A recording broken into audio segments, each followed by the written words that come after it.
Bonsoir, bienvenue dans cette session d'information de la télévision Bonferré. À l'instar des autres pays de la planète, le Niger célèbre ce jour 14 novembre 2022 la journée mondiale du diabète et de la tension artérielle.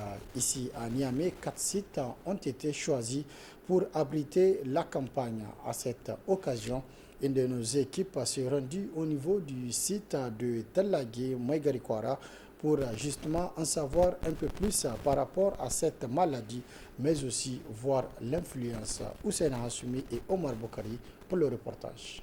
Création en 1991 par les Nations Unies, la Journée mondiale du diabète organisée chaque 14 novembre est le symbole d'une mobilisation collective invitant les individus et les communautés à porter l'épidémie du diabète au devant de la scène. Aussitôt la nouvelle de la campagne apprise, Madame Abdourakia est venue se faire consulter au niveau du site de Taladji. Son résultat s'est avéré négatif, tout comme celui de Mohamed Naala, âgé de 58 ans. Je ne suis pas diabétique, mais pour l'hypertension, vraiment c'est monté même. J'ai une idée à travers les gens. Je vois ça m'effet quoi. Je suis satisfait de mon résultat. Je remercie le bon Dieu. Je ne suis ni diabétique ni hypertendu, car je contrôle mon alimentation et je fais du sport. Issouf Yakouba, 43 ans, lui vient d'apprendre qu'il a un début de diabète. Hajia Mariam, quant à elle, est diabétique depuis 2010. Les médecins leur ont prodigué des sages conseils. Le taux de ma glycémie est élevé. On vient de me détecter le diabète. Ils m'ont conseillé de faire du sport, de ne plus consommer du sucre et de l'arôme et de diminuer ma consommation du sel. Je ne suis pas contente de cette nouvelle car je me consulte très souvent et je prends mes précautions. J'ignorais à quel point le diabète pouvait être grave. Le médecin vient de me dire certaines complications.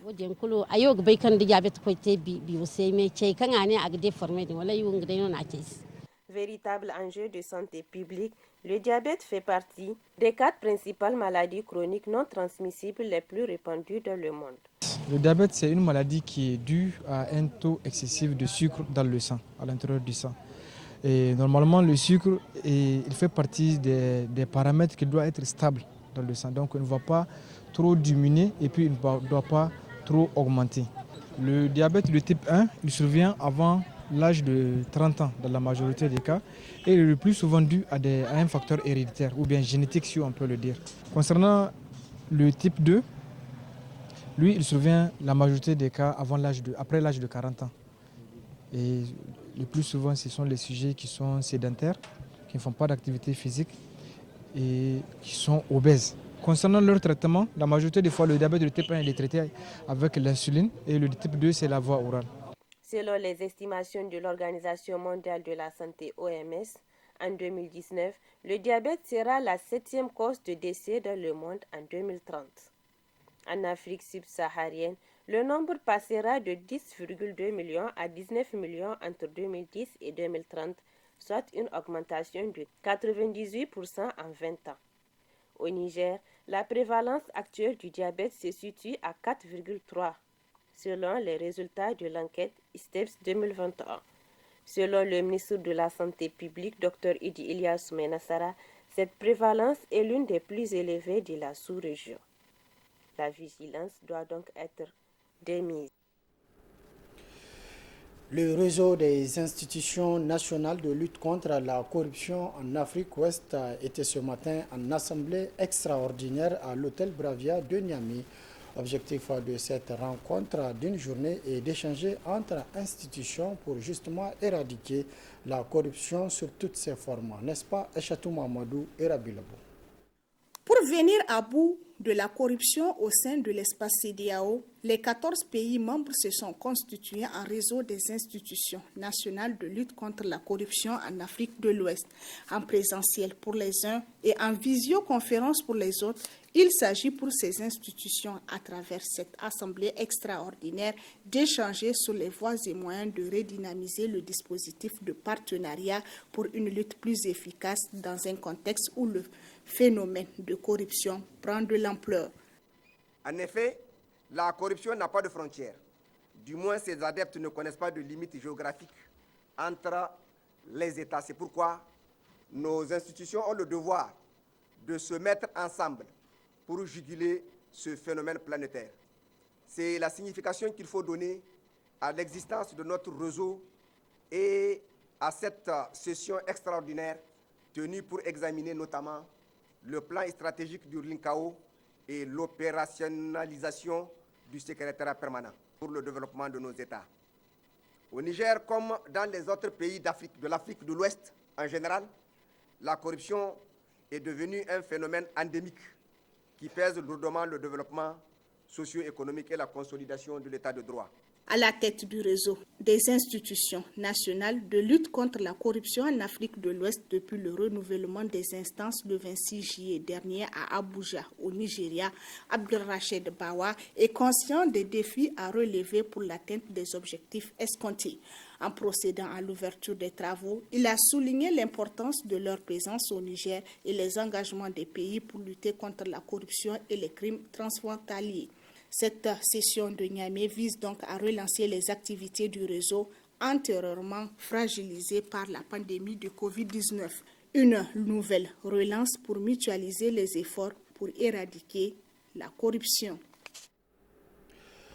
Ouverture ce matin au niveau de la salle de réunion de l'ICLISAT de la rencontre internationale d'évaluation et de suivi de la séquestration du carbone et les pays de la Grande Muraille Verte.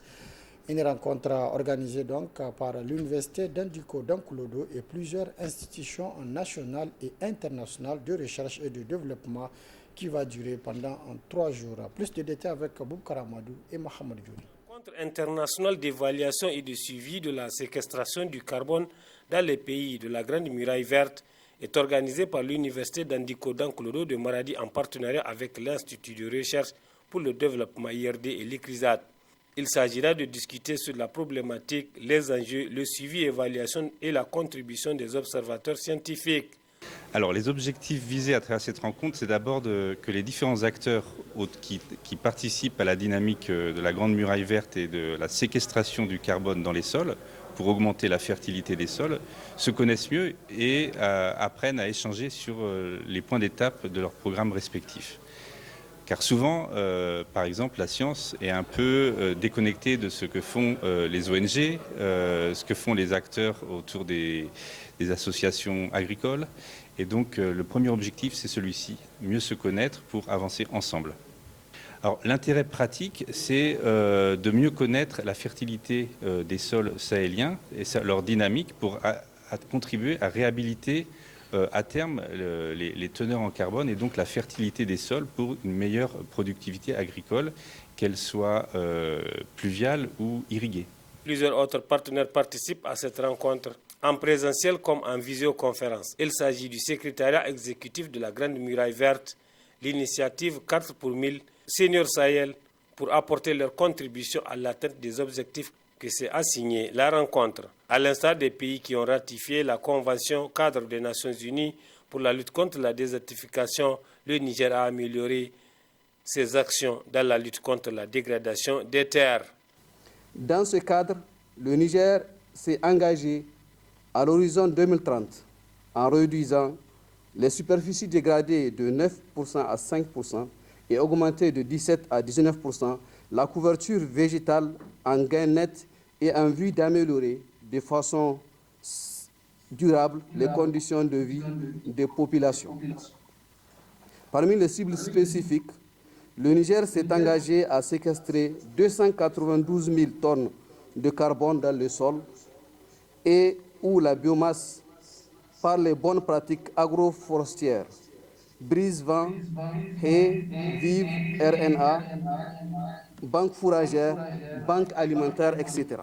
Plusieurs activités sont prévues au cours de cette rencontre de 3 jours, notamment des ateliers et des conférences sur diverses thématiques afin de renforcer la qualité et la synergie des différents acteurs œuvrant dans le domaine.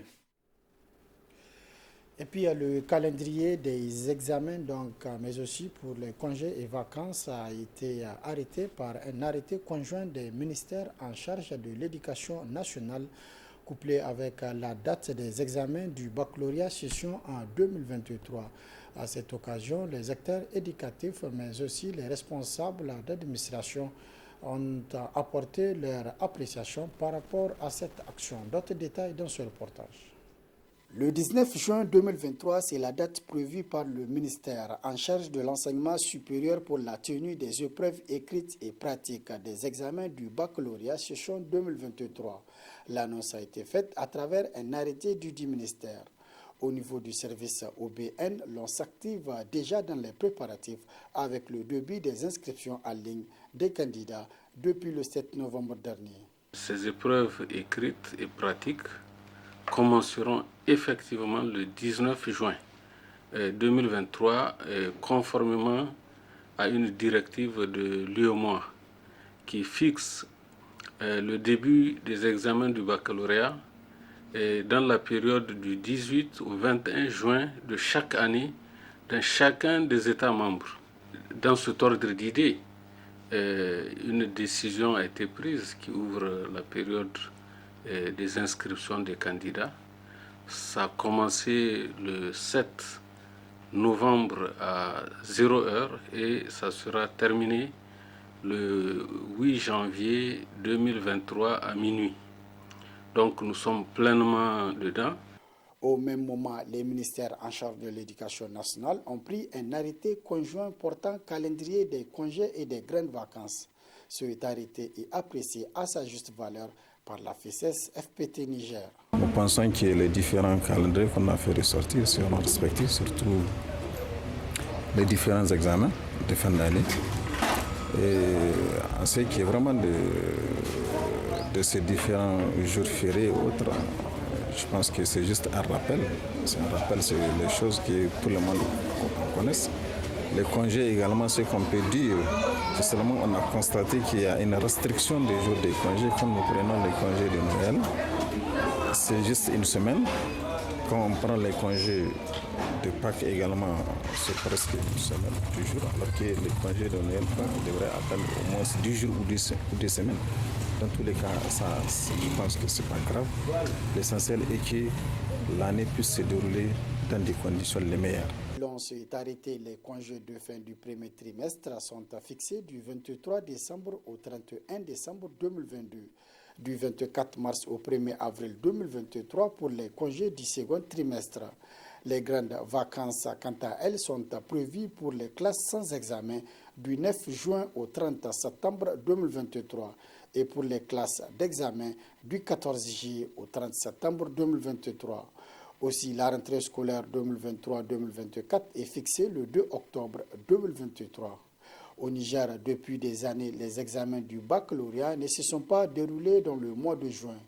Globalement, selon plusieurs observateurs, les examens se passeront cette année dans une situation de stabilité et d'accalmie. C'est la fin de cette édition. Merci de l'avoir suivi à toutes et à tous. Prochain rendez-vous de la rédaction demain, Inch'Allah, à partir de 12h30. Mais dans quelques instants, vous suivrez la rediffusion de votre émission Presse Plus avec Abdelrahman Younoussa Issa. Très bonne réception. Au revoir.